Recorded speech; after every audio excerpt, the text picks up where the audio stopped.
ধন্যবাদ আপনাকে। আপনি জানতে চেয়েছেন জামাতের আমির তিনি বলেছেন যে পরীক্ষিত দেশপ্রেমিক হচ্ছে দুটি, একটি হচ্ছে জামাত, আরেকটি হচ্ছে বাংলাদেশ সেনাবাহিনী। আমি জানি না হঠাৎ করে উনি এই প্রসঙ্গে কেন চলে গেলেন, তবে হঠাৎও বলা যাবে না। ইতিমধ্যে আপনারা দেখেছেন যে 5ই আগস্টের পরে উনি বিভিন্ন ধরনের মন্তব্য করেই যাচ্ছেন। একবার উনি করে গেলেন যে এই আওয়ামী লীগকে উনি ক্ষমা করে দিবেন। তার সাথে সাথে আমরা দেখেছিলাম যে দেলোয়ার হোসেন সাঈদী সাহেবের ছেলে মাসুদ সাঈদী বলেছিলেন যে আপনি একজন খুনিকে ক্ষমা করতে কি আপনার সন্তান কি শহীদ হয়েছে? যে শহীদ হয়েছে, জালিমকে কখনো ক্ষমা করা যায় না, তাই শহীদের আত্মার সাথে বেইমানি করা হয়।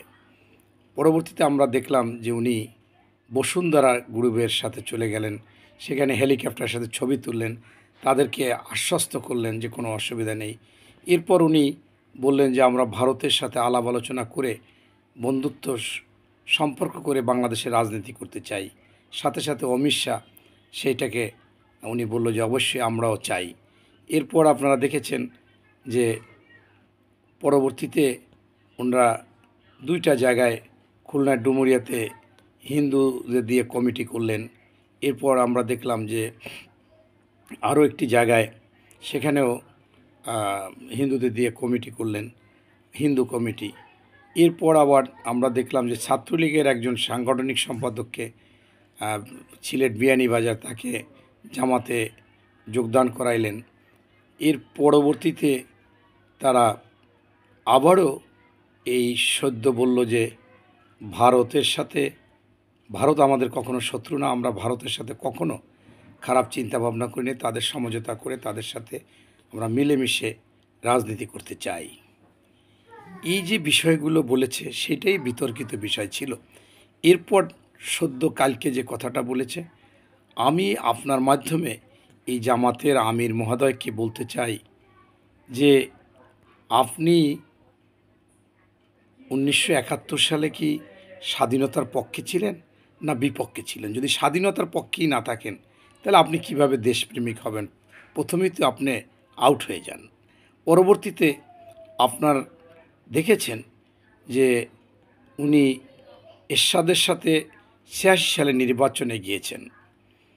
এর পরবর্তীতে আপনি বিএনপির সাথে 91 সালে আনঅফিসিয়াল তাদের সাপোর্ট দিয়েছে বা এক হয়েছে। পরবর্তীতে 96 সালে আবার আওয়ামী লীগের সাথে তারা আন্দোলন করেছেন, তাদের সাথে গিয়েছেন। আবার 2001 সালে 8 সালে বিএনপির সাথে গিয়ে নির্বাচন করেছেন।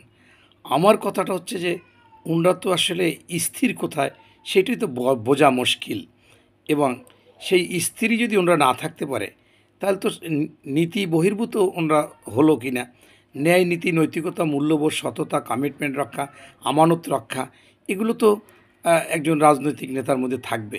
যদি না থাকে সে যে দলেরই হোক তার নৈতিকতা নেই।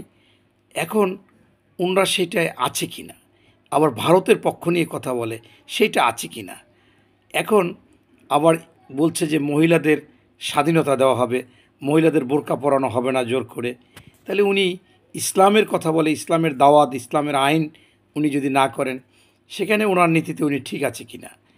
এরপর উনি সেনাবাহিনীর কথা বলেছেন। এটা কেন উনি বিতর্কে নিয়ে আসলেন আমি জানি না। ভালো যেখানে আছে মন্দ আছে, দুই একজন যে খারাপ বাঁচবে না এই জন্যই তো আপনার আইনের শাসন বিচার এটা হয়। আমি যদি ওনাকে প্রশ্ন করি যে 1971 সালের পরে এই 15ই আগস্ট শেখ মুজিবুরকে যারা হত্যা করেছিল তারা তো আর্মিতে ছিল, এখন সেনাবাহিনী ছিল। তাদের ব্যক্তিগত হোক বা যে কোনো সামগ্রিক তাদের নির্যাতন বা অন্যায় অবিচার বা যে কারণে শেখ মুজিবকে হত্যা করলেন। এরপর আমরা দেখলাম জিয়াউর রহমান শহীদ হলেন কাদের হাতে, তারাও কিন্তু সেনাবাহিনীর লোক ছিলেন।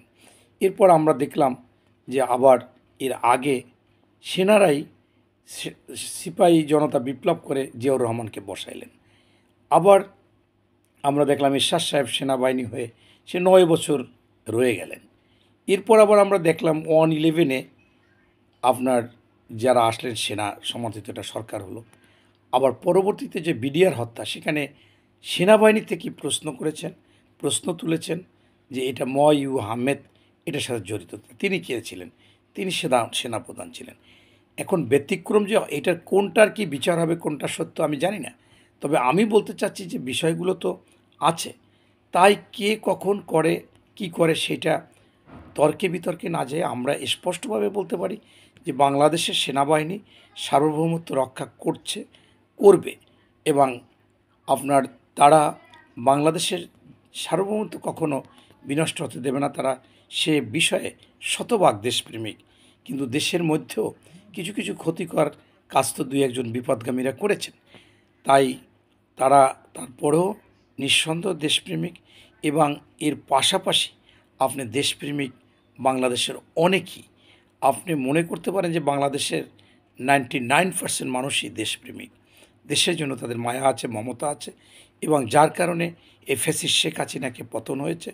এই ভারত বিরোধী আমরা যে কথাগুলো, হুঙ্কারগুলো দিচ্ছি, মানুষ যেটা দিচ্ছে, সেনাবাহিনী যেটা দিচ্ছে, এটাই হচ্ছে দেশপ্রেমিক। তাদের দাঁত ভাঙা জবাব দেওয়া হবে।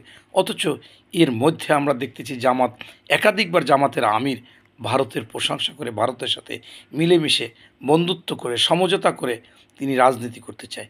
এটা আসলে কি দেশপ্রেমিক কিনা আপনারাই বিচার করবেন। ধন্যবাদ। আসসালামু আলাইকুম।